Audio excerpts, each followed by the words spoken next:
नमस्कार, बहुत स्वागत है आपका खबर गर्मा गर्म में और मैं हूं आपके साथ शीनम शर्मा। मंगलवार का दिन अदालत में सुनवाइयों के नाम रहने वाला है।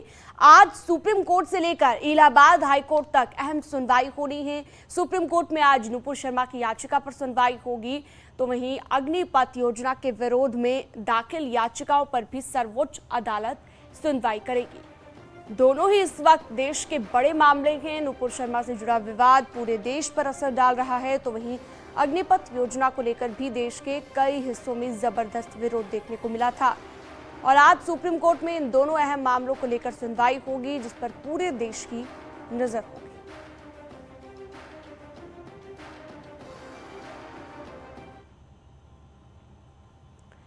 तो आज पैगंबर मोहम्मद पर विवादित टिप्पणी करने के आरोपी नेता नुपुर शर्मा की याचिका पर सुप्रीम कोर्ट में आज सुनवाई होगी। जस्टिस सूर्यकांत और जमशेद पारडीवाला की बेंच याचिका पर सुनवाई करेगी। इससे पहले 1 जुलाई को इसी बेंच ने नुपुर शर्मा पर सख्त टिप्पणियां करते हुए याचिका सुनने से मना कर दिया था। नुपुर ने नई याचिका में अपनी गिरफ्तारी पर रोक लगाने और अपने खिलाफ दर्ज सभी एफआईआर को दिल्ली ट्रांसफर करने की मांग की है। तो नुपुर शर्मा की याचिका को लेकर सुनवाई होगी। सभी एफआईआर दिल्ली ट्रांसफर करने की जो मांग की गई है याचिका के जरिए, इसे लेकर भी सुनवाई होनी है।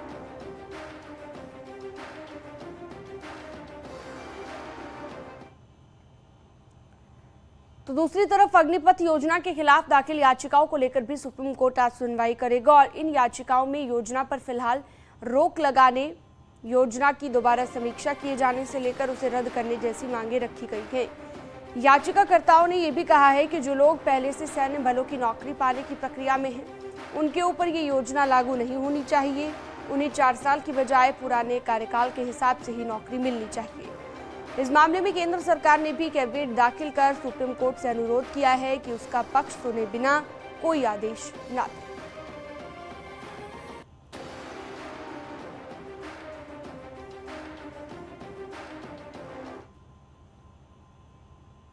ज्ञानवापी श्रृंगार गौरी मामले में आज भी सुनवाई जारी रहने वाली है। वाराणसी कोर्ट में हिंदू पक्ष की वादी राखी सिंह के वकील अपनी दलील पेश करेंगे और सोमवार को राखी सिंह के वकील शिवम गौड़ ने कहा कि मुस्लिम पक्ष का मुकदमे को सुनवाई योग्य नहीं बताना पूरी तरह गलत है।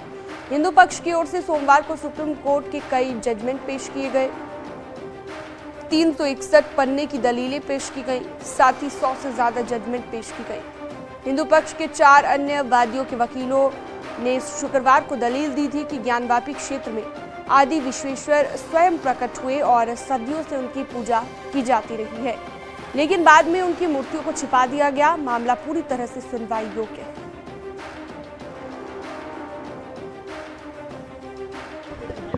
361 पन्ने की रिटर्न आर्गुमेंट सबमिट की गई है। 100 से ज्यादा जजमेंट कोर्ट के सामने हमने सबमिट किए हैं।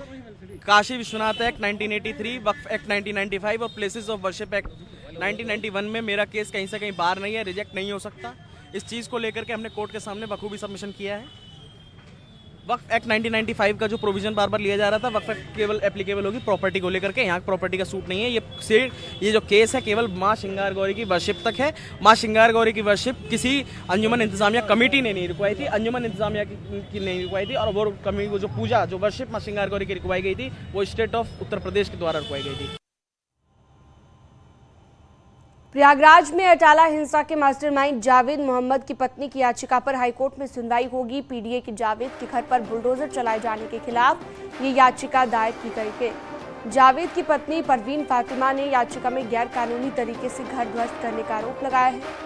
वहीं प्रयागराज डेवलपमेंट अथॉरिटी ने अवैध निर्माण बताते हुए घर को ध्वस्त करने की बात कही। दरअसल 10 जून को प्रयागराज के अटाला में हुई हिंसा के बाद 12 जून को जावेद पंप के घर पर बुलडोजर का एक्शन देखने को मिला था। यूपी पुलिस के मुताबिक जावेद मोहम्मद प्रयागराज हिंसा का मास्टरमाइंड है। जावेद पंप अभी देवरिया जेल में बंद है।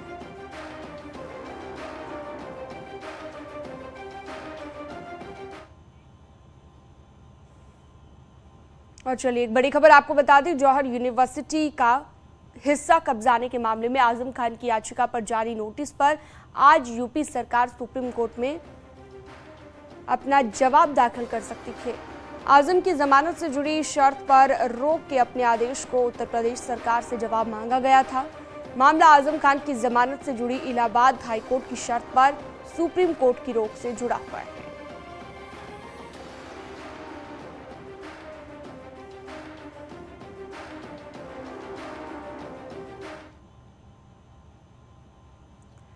यूपी में ओबीसी की 18 जातियों को सुप्रीम कोर्ट माफ कीजिएगा, इन जातियों को एससी कैटेगरी में दरअसल शामिल करने वाली याचिका पर भी आज हाईकोर्ट में सुनवाई होनी है। इलाहाबाद हाईकोर्ट मई में ओबीसी की 18 जातियों को एससी सर्टिफिकेट जारी करने पर लगी रोक बढ़ा दी गई थी और लंबे वक्त से हाईकोर्ट में सुनवाई चल रही है।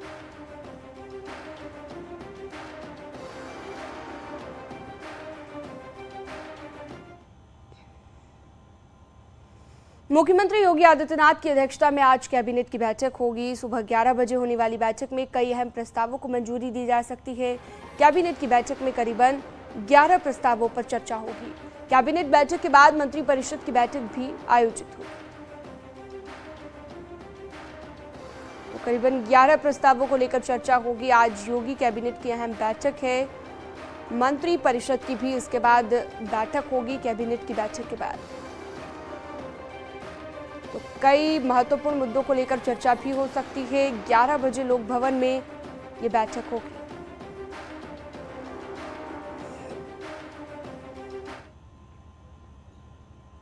लुलु मॉल विवाद पर सीएम योगी की पहली बार प्रतिक्रिया सामने आई। सीएम योगी ने कहा कि यूपी में माहौल बिगाड़ने की कोशिश की जा रही है, जिसे बर्दाश्त नहीं किया जाएगा और कानून के साथ खिलवाड़ करने वालों के खिलाफ सख्त कार्रवाई होगी। एक बार फिर से निर्देश दिए गए और कहा गया सार्वजनिक स्थल पर धार्मिक कार्यक्रम ना हो, इसका ध्यान रखा जाए।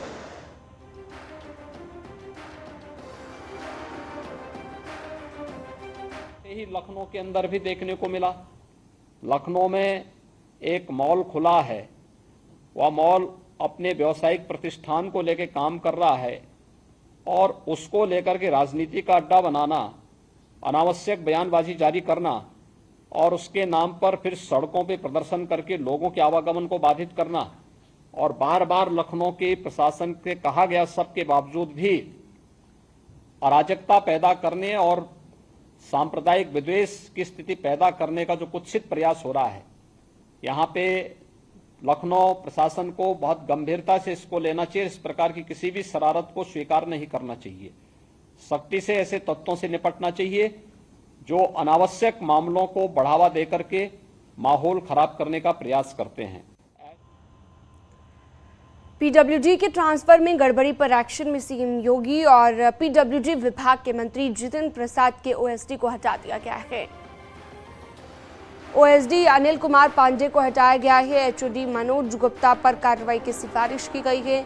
एचओडी समेत 3 लोगों पर कार्रवाई की सिफारिश की गई है। ईएनसी राकेश सक्सेना पर कार्रवाई की सिफारिश हुई है। स्टाफ अफसर शैलेंद्र यादव पर कार्रवाई की सिफारिश हुई है। तबादलों पर रिव्यू करने का आदेश दिया गया।